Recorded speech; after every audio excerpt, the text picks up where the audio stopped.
여러분은 예언을 믿으시나요? 역사적으로 많은 예언가들이 있었고 지금도 예언가들은 세계 곳곳에 존재합니다. 바바방가와 아난드 등 정말 놀라운 능력을 보여주는 예언가들. 하지만 훨씬 이전 중세 유럽에서 태어난 역사상 가장 유명한 예언가. 그의 이름은 노스트라다무스.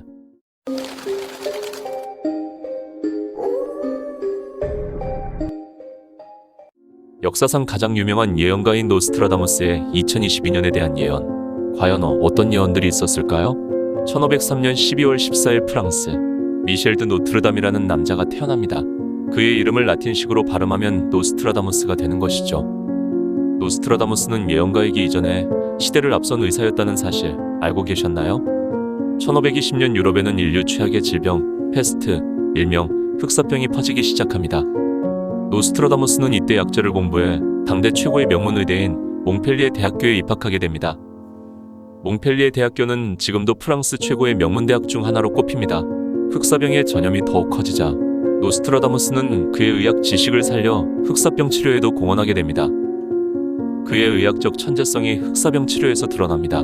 그가 한 치료법은 거리에 있는 사체를 전부 매장하기, 쥐를 잡아 불태우기, 주리로 더러운 골목 세척하기, 물 끓여서 마시기, 목욕하기, 신선한 공기 마시기 등. 노스트라무스 본인도 환자를 만나기 전에 몸을 깨끗이 씻고 청결한 상태로 만났다고 합니다. 지금 생각하면 지극히 평범한 내용일지도 모르지만 수술 전에는 손을 씻어야 환자들의 감염을 줄일 수 있다고 주장했다가 미친놈 소리를 들었던 이그나츠 제멜바이스가 1800년도의 사람, 즉 노스트라다무스보다 300년 후의 사람입니다. 노스트라다무스가 살던 중세시대에는 보건위생이라는 개념이 존재하지 않았지만 노스트라다무스는 세균과 감염에 이해를 하고 있었던 것으로 보입니다. 노스트라다무스는 흑사병 치료를 위해 외출했다가 막상 돌아와 보니 아내와 자식들이 흑사병으로 사망하는 비극적인 사건을 겪고 맙니다. 그 이후 노스트라다무스는 점성술과 같은 오컬트에 빠져 살았다고 합니다. 1550년부터 노스트라다무스는 다음 해를 예언하는 달력을 발간하게 됩니다.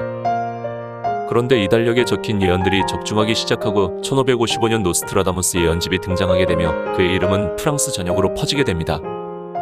그는 당시 국왕이었던 앙리 2세가 마상 시합 도중에 사고사 그의 아들들이 요절할 것이라는 예언을 모두 적중시키며 그의 비범한 능력을 보여줬습니다. 그리고 1556년 7월 1일 노스트라다무스는 다음날 자신의 죽음을 마지막 예언으로 세상을 떠나게 됩니다. 하지만 그가 생전에 했던 예언들은 현재까지 남아있습니다. 20의 3배의 6을 더한 해 런던은 불타 정의로운 자의 피를 요구하도다. 20의 3배인 60, 60의 6을 더한 해인 66년에 런던이 불탄다는 예언. 1666년 런던의 80%를 불태워버린 런던 대화재가 일어납니다. 또한 몸은 둘, 머리는 하나, 그리고 둘로 갈라진 벌판, 전대미문의 4개의 응답하리라. 거대한 것에 비해 너무도 작은 것, 거대한 것에 피해를 안기리라. 뾰족한 탑이 무너지리라. 그리고 유수에 더 큰 피해를 안기리라. 몸은 둘이나 머리가 하나, 둘로 갈라진 벌판은 미국의 쌍둥이 빌딩을 말하는 것 같습니다. 거대한 것에 비해 너무도 작은 4개.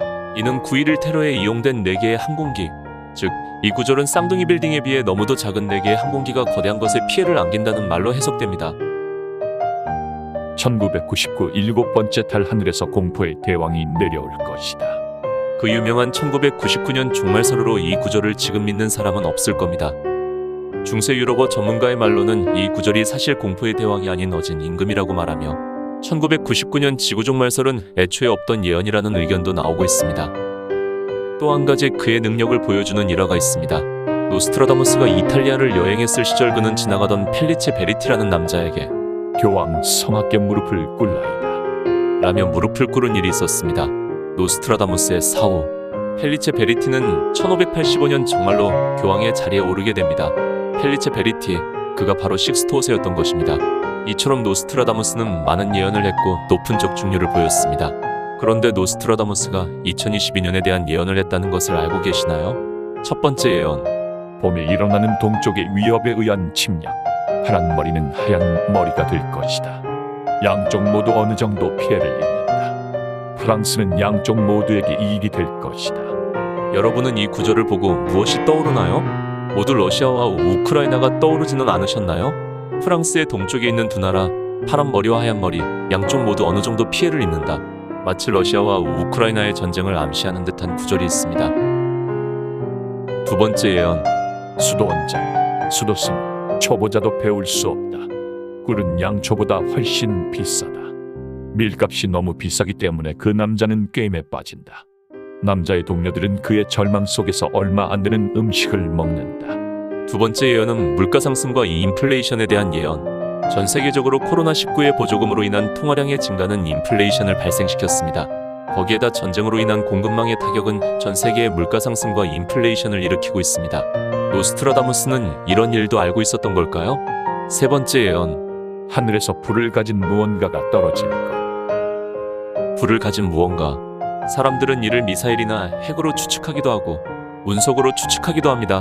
또는 미확인 물체나 인공위성의 파편일 수도 있다고 생각합니다.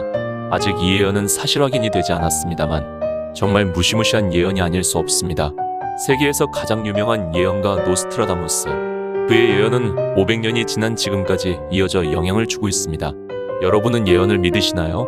그리고 아직 밝혀지지 않은 하늘에서 떨어지는 불을 가진 무언가는 대체 무엇일까요? 저는 밀레니엄 버그 때문에 세상이 멸망할 줄 알았어요. 밀레니엄 버그는 2000년 일인데 재민 씨는 언제 태어나신 거죠? 아? 소름 돋았습니다. 시청해주셔서 감사합니다.